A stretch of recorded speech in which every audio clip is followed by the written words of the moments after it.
নমস্কার, বড়দিদির বিয়ের আগের দিন সন্ধ্যেবেলা থেকে মিনি ভ্লগটা স্টার্ট করছি। আগের একটা মিনি ভ্লগে বাড়ির বাইরের ডেকোরেশনটা শেয়ার করেছিলাম। এই মিনি ভ্লগেও কিছুটা বাড়ির বাইরের ডেকোরেশন শেয়ার করলাম। যা গরম পড়েছে তাই সন্ধ্যেবেলা একটু ঠান্ডা ঠান্ডা গ্লুকন্ডির জল খেয়ে নিলাম।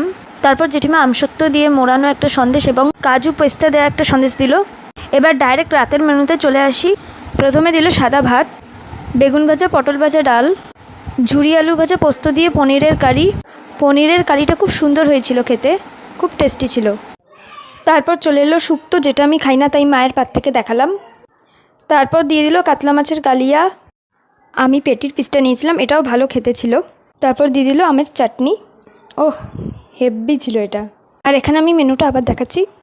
এই যে আলু পটলের কষা, যেটা আমি নিয়ে নিই, ডাল, রসগোল্লা, পনিরের কারি, শুক্তো, আমের চাটনি, সাদা ভাত। ধন্যবাদ।